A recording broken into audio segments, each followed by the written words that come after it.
Hi, I'm Don Dan from SampleLibraryReview.com, and I'm very excited. Today we're taking a look at Cinematic Studio Strings from the Cinematic Studio series.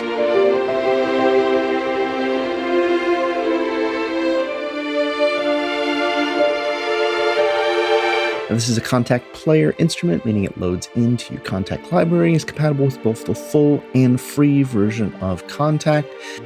Cinematic Studio Strings is not an upgrade to Cinematic Strings 2. It's a completely new sample set. The GUI is the kind that composers dream of. It's simple and intuitive, but the real standout feature is the sound. Cinematic Studio Strings plays back lush,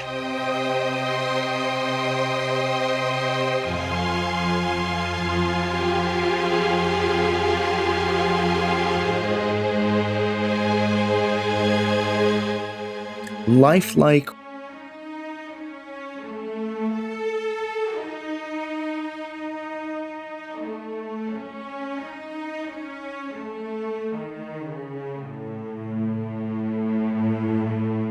and a hint of studio air and life to it.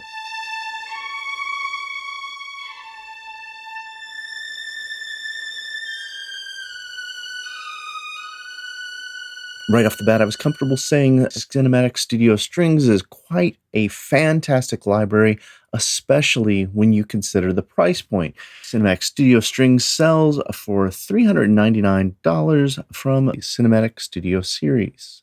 It's getting very difficult to come out with new orchestral libraries these days that up the ante while elevating realism, but somehow CSS does just that. I personally never used Cinematic Strings 2, but I heard good things about the sample quality, and if you're curious about the differences between CSS and CS2, be sure and check out our posts comparing the two libraries.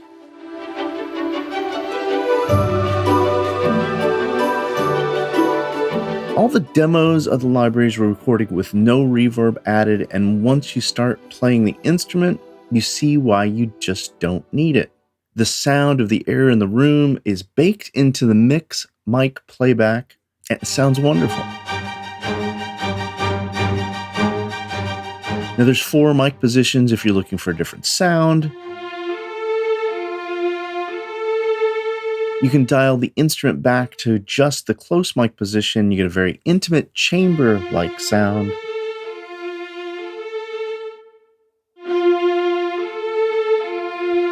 I was surprised how flexible the character of the samples are when changing mic positions.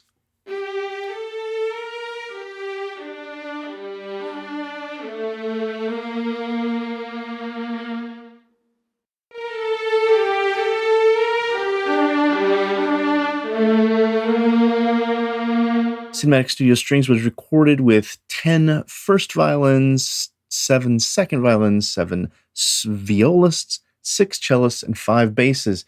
So this is a mid-sized collection when you compare it to other string libraries out there. If there's one thing I've learned doing all these reviews, it's that section size doesn't really matter in the end. Once I started working with CSS, all the number comparisons go out the window. The library comes with sustains with built-in legato,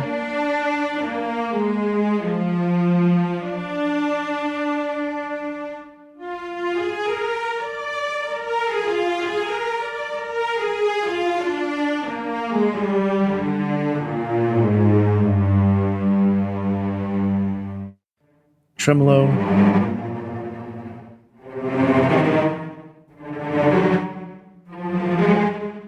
measured trems,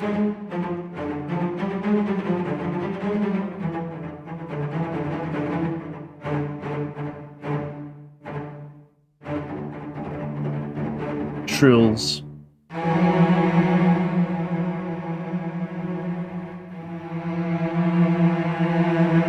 one thing I do like that's kind of ingenious about the library is that there are sub-articulations. So for instance, for the staccato, you also have the ability to use your mod wheel to dial in spiccato, staccatissimo, staccato, and sforzando.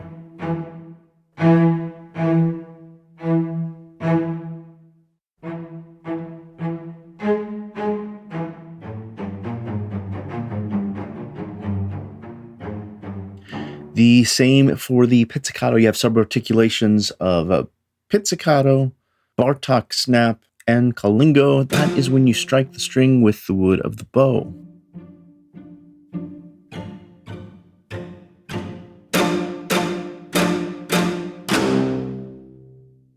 Marcato.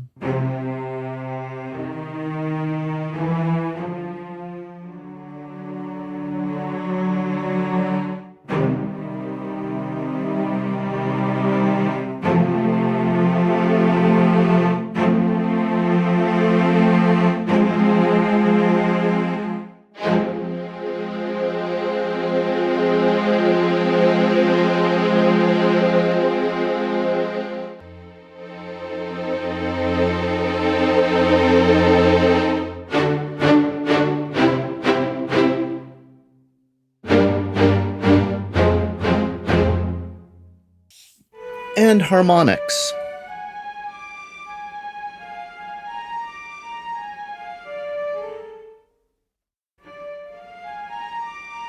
Now, the pros of the legato engine is that there are up to 3 legato samples that are velocity dependent, meaning if you play soft, you get an actual soft legato transition. If you're playing harder, you get an actual louder legato transition.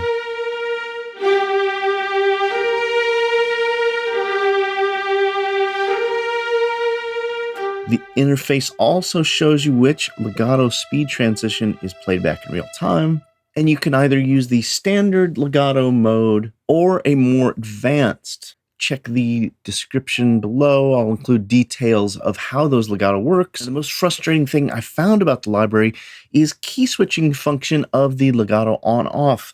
The key switch is supposed to toggle on and off the legato functionality, so you can switch from legato to polyphonic.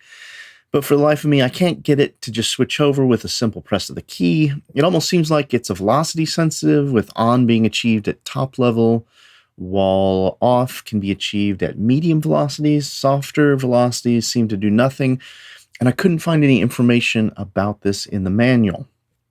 Now, the pros are this is a top shelf sample set. It sounds fantastic. It's wonderfully easy to use because of the very streamlined interface. It's just great sounding right out of the box with the mix mic up.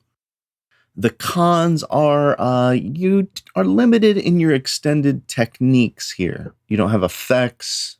You only have 2 kinds of trills.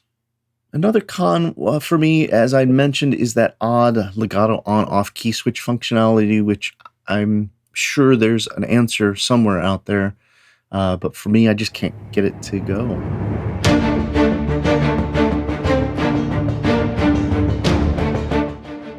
Now, that said, the pros far outweigh the cons, and as a composer working on music for media, my conclusion that this is a top-shelf sounding library and will do wonders for a lush, dare I say, more intimate score. Cinematic Studio Strings is kind of in a place of its own where it is more intimate, more detailed, more live and full of air than many of the other string libraries in its size. Be sure to check the link in the description below for the full written review with more details, as well as all the demos, any other reviews I can find about the library. Thanks for checking out the video. We'd love your support. Head over to Sample Library Reviews Patreon page. This is a place for both users and developers to help us continue to create videos like this for you.